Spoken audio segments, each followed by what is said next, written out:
अस्सलाम वालेकुम। Hope so आप सब खैरियत से होंगे। तो आज बेसिकली लॉजिकल रीजनिंग का एक जो मैंने लास्ट अपनी प्रीवियस वीडियो में एक पोर्शन स्किप कर दिया था वो है आज, और ये मैंने आप लोगों को बताया था बेस है। मैंने पर्सनली भी सिर्फ इसी पर थोड़ा सा फोकस किया था और मुझे मैक्सिमम हाफ आवर लगा था पेपर से पहले। और ये क्वेश्चंस बहुत इंपॉर्टेंट है, इस तरह के एक ना एक क्वेश्चन मस्ट होता है हर पेपर में, और हमारे लिए जाहिर सी बात है 1 मार्क इम्पोर्टेंट करता है, पॉइंट्स में मेरिट बनता है। तो आज हम इनको डिस्कस करेंगे। अच्छा, ये वाले क्वेश्चंस बेसिकली मैंने किप्स की लॉजिकल रीजनिंग बुक से ही उठाए हैं। तो फर्स्ट क्वेश्चन को देखते हैं। फर्स्ट क्वेश्चन मैंने सिंपल लिया है बेसिकली, ये हर कोई आमतौर पर सॉल्व कर ही लेता है। ये सारी पॉजिटिव स्टेटमेंट्स और कंक्लूजन्स का क्वेश्चन लिया मैंने। अच्छा, इसके अंदर हम अपनी स्टेटमेंट्स को रीड करते हैं। All aeroplanes are trains. आगे हम इसको अपनी वेन डायग्राम में एडजस्ट करते रहेंगे साथ साथ। ऑल एरोप्लेन्स आर ट्रेन्स, सारे एरोप्लेन्स ट्रेन्स में। सम ट्रेन्स आर चेयर्स, ट्रेन्स का हमने कुछ पोर्शन चेयर के साथ ओवरलैप करवा दिया, ठीक है, सम बन गया, ये सम को शो कर रहा है। आगे हम अपनी कंक्लूजन्स को रीड करेंगे।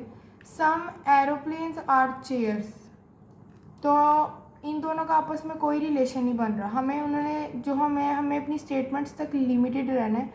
अगर हम इनका खुद से रिलेशन बनाएंगे कि नहीं ये इसको भी हम ओवरलैप करा लेते तो वो चीज़ गलत होगी। हमें लिमिटेड वे में इन क्वेश्चंस को सॉल्व करना है, जितना हमें उन्होंने स्टेटमेंट्स में डाटा दिया है बस उसके अकॉर्डिंग।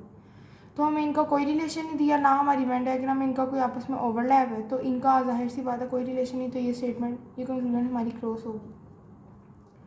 अगली कंक्लूजन भी बिल्कुल इसी तरह है, उन्होंने जस्ट इसको वो इन दोनों की प्लेस को चेंज कर दिया है। तो इसमें भी चेयर्स और एरोप्लेन्स का कोई रिलेशन नहीं है, तो इसको भी हम क्रॉस करेंगे। नेक्स्ट में आते हैं हम।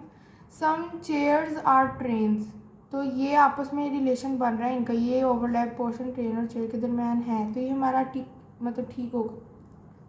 सम ट्रेन्स आर एरोप्लेन्स, ट्रेन्स और एरोप्लेन्स का भी आपस में रिलेशन बन रहा है। एरोप्लेन्स आल हैं लेकिन हमारे पास जो ट्रेन्स हैं वो सम है, क्योंकि ट्रेन्स का कुछ पोर्शन एरोप्लेन में आ रहा है, तो ये भी हमारा जो कंक्लूजन है वो करेक्ट होगा। तो हमारा जो ऑप्शन होगा वो ए ठीक होगा।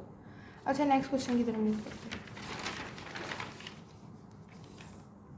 अच्छा, ये वाला क्वेश्चन है बेसिकली जो जो जिसके अंदर एक काउंटर स्टेटमेंट्स हम बनाते हैं और रिप्लेसमेंट से क्वेश्चंस को सॉल्व करते हैं, क्योंकि इसके अंदर हमारी नेगेटिव स्टेटमेंट्स हैं, तो इस वजह से। ये मैंने 2 पॉइंट्स लिखे हैं कि अगर हमारी स्टेटमेंट सारी पॉजिटिव होंगी तो हमारा जो कंक्लूजन है वो कभी भी नेगेटिव नहीं हो सकता, जिस तरह हमने भी अपने प्रीवियस क्वेश्चन में भी देखा।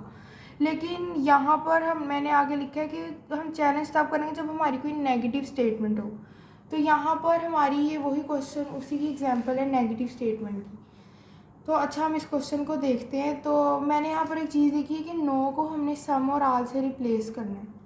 मतलब कि जब हम इनकी डायग्राम्स बनाएंगे तो हमने नो को सम या आल के साथ रिप्लेस करना है। एक ये बस इसमें एक ये चीज़ है मेन, जिसको हम कहते हैं काउंटर, हमने उसका डायग्राम बनाकर सॉल्व करना है चैलेंज वे में बिल्कुल। अच्छा, सम, हम एक जनरल डायग्राम बनाएंगे। सबसे पहले सम रैट्स आर कैट्स, रैट्स और कैट्स का हमने सम का रिलेशन बना दिया। आगे सम कैट्स आर डॉग्स, इसी तरह इनको भी ओवरलैप करवा लिया। नो डॉग इज काउ, ये नो वाली स्टेटमेंट शो कर रही है, हमें पता चल गया कि ये हमारा जो है स्टेटमेंट नेगेटिव है और हम इनकी काउंटर डायग्राम्स बनाएंगे, तो ये कोई भी आपस में रिलेशन नहीं। अब हम इनकी कंक्लूजन्स में मूव करते हैं। कंक्लूजन्स के अंदर ये रिप्लेसमेंट वाला करना है सारा कुछ, और इसी के अकॉर्डिंग फिर आगे इसकी काउंटर डायग्राम्स बनानी है। अच्छा, सबसे पहले देखिए, नो काओ इज़ कैट। तो अगर हम यहाँ पर अपनी जनरल स्टेटमेंट में देखें, काओ और कैट का कोई रिलेशन मतलब नहीं है। वैसे तो बज़ाहिर ये ठीक होनी चाहिए बात, लेकिन मैंने जैसे कि कहा है कि इनमें इन क्वेश्चन में मस्ट है कि हमने एक चेकअप ज़रूर करना है इनको काउंटर अपनी डायग्राम्स बनाकर, तो क्योंकि उसके अंदर बिल्कुल आंसर हमारा ऑपोजिट आ रहा होता है। लेकिन अगर वैसे ही ये वाली हमारी अगर कंक्लूजन पहले से ही रॉन्ग हो, मतलब कि नो काओ इज़ कैट, वो मतलब कि अगर वो कुछ ऐसे बन रही हो कि पहले से, यहाँ पर तो हमें वो ठीक लग रही है चीज़, काओ और कैट का कोई रिलेशन नहीं, हम कहेंगे ठीक है, हाँ जो ठीक होगी हम उसकी काउंटर डायग्राम्स बनाएंगे। लेकिन अगर वो चीज़ पहले से ही रॉन्ग है फिर उसकी बनाने की जरूरत नहीं, वो हम सिंपल उस कंक्लूजन को क्रॉस लगाएंगे और हमारा वो आंसर नहीं होगा। अच्छा, ये हमारे पास ठीक बन रही थी हमने जब अपनी कंक्लूजन को देखा। तो हम इसकी काउंटर डायग्राम की तरफ जाएंगे। नो को सम और आल से रिप्लेस करेंगे। मैं मोस्टली आल से रिप्लेस करती हूँ, लेकिन आप सम से भी कर सकते हैं। अच्छा, हम करेंगे आल काओ इज़ कैट। काओ को कैट के अंदर मैंने आल में एडजस्ट कर लिया, ठीक है। आगे हमने अपनी स्टेटमेंट्स को इसके अंदर ऐसे एडजस्ट करवाना है कि हमारी कोई भी स्टेटमेंट रॉन्ग ना हो। अगर हमारी कोई स्टेटमेंट रॉन्ग हो जाती है अंदर एडजस्टमेंट करते हुए, तो इसका मतलब है कि हमारा जो काउंटर डायग्राम है वो रॉन्ग है और ये वाला इसका कंक्लूजन ठीक होगा। अब देखते हैं। अब हम इसको एडजस्ट करने लगे स्टेटमेंट को। Some rats are cats. Rats को हमने कैट्स में बना दिया, सम के साथ relation. Some cats are dogs. Dogs का भी हमने रिलेशन सम के साथ बना दिया। No dog is cow. कोई भी डॉग काउ नहीं है। ये हमारी काउंटर डायग्राम है और इसके अंदर मतलब कोई भी चीज़ ऐसी स्टेटमेंट गलत साबित नहीं हो रही, सारा कुछ ठीक ठीक बन रहा है। तो मतलब ये हमारा ठीक होगा बेसिकली कंक्लूजन, और उसकी कंक्लूजन को हम क्रॉस लगाएंगे, मतलब ये रॉन्ग है। ये हमारा ऑप्शन रॉन्ग है, जो कि देखने में लग रहा था बिल्कुल ठीक है। इसी तरह हम नेक्स्ट कंक्लूजन को चेक करेंगे, उसको भी आल से रिप्लेस करेंगे। नो डॉग इज़ रैट, मतलब आल डॉग इज़ रैट। तो इसको हम कर लेंगे, डॉग को रैट में बना दिया आल, और हम अपनी स्टेटमेंट्स को एडजस्ट करेंगे इसके अंदर। सम रैट्स आर कैट्स। रैट्स और कैट्स का आपस में रिलेशन बना दिया हमने। और इसी तरह some cats are dogs. Cats और डॉग्स का भी हमने सम के साथ रिलेशन बना दिया। No dog is cow. कोई भी डॉग काउ नहीं है। ये भी हमारी बिल्कुल मतलब डायग्राम करेक्ट बन रही है।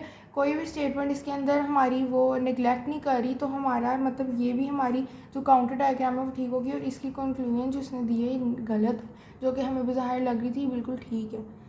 और ये हमारी नेगेटिव क्वेश्चन नेगेटिव कंक्लूजन थी, तो हमने इनमें रिप्लेसमेंट की। अब ये हमारी बिल्कुल पॉजिटिव कंक्लूजन है, इसमें हम कोई रिप्लेसमेंट नहीं करेंगे। अच्छा, सम कैट्स आर रैट्स। तो कैट्स और रैट्स का रिलेशन है, तो हाँ बस है। तो मतलब कि हमारा जो थर्ड कंक्लूजन है वो सिर्फ करेक्ट होगा। बाकियों को हम ऑलरेडी चैलेंज वे में करके उनको डिसप्रूव कर चुके हैं, तो हमारा ये वाला डी ऑप्शन करेक्ट होगा इसके अंदर। तो इसके अंदर मेन एक ये चीज़ है कि मतलब कि एक नेगेटिव क्वेश्चंस को हमने काउंटर डायग्राम्स में सॉल्व करना होता है, बाकी सिंपल क्वेश्चंस होते हैं। इसके अलावा इसके थोड़े और केसेस भी आते हैं, आइदर वाले और थोड़े ओनली वाले, तो वो इंशाल्लाह ताला नेक्स्ट वीडियो में। बाकी ये एक मेन बेस थी, इसको आप बाकी 80% क्वेश्चंस पर अप्लाई करेंगे, हो जाता है वेन डायग्राम से। और मैक्सिमम देते भी हमें पेपर में इसी तरह के ईजी हैं कि मतलब जो हो जाते हैं ईजीली।